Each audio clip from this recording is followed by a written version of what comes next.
ҳамаги чанд рӯз пеш майдони Гранд Пале дар яке аз маконҳои тарихии шаҳри Париж ки беш аз 130 сол пеш барои баргузории намоишгоҳҳои бузурги байналмилалӣ сохта шуда буд, мизбони рақобатҳои шамшербозӣ дар бозиҳои олимпии тобистонаи Париж 2024 маҳсуб мешуд.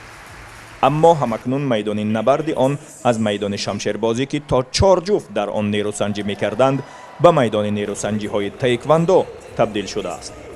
риштаи варзишие ки дар он бонуи тоҷик Мунира Абдусаломова вориди майдони рақобат хоҳад шуд.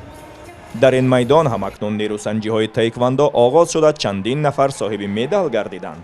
аммо Мунираи тоҷик рӯзи 10 август якумин нерӯсанҷиашро дар ин толор ва умуман дар бозиҳои олимпии тобистона баргузор хоҳад кард.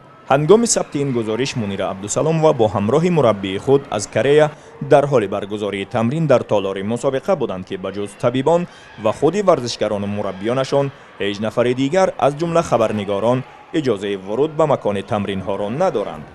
бо ин ки Мунира Абдусаломова фурсати каме дошт, аммо розӣ шуд ба баъзе саволҳо посух гӯяд. ман аллакай рақибамро медонам, аз амин давлати Франсия мебошад.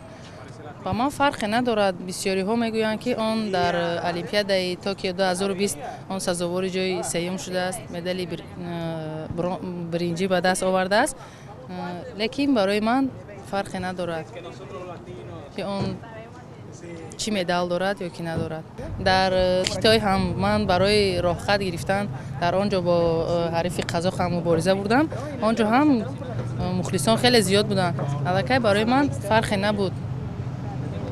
ман танҳо мураббиамро гӯш кардаму кори худамро кардам.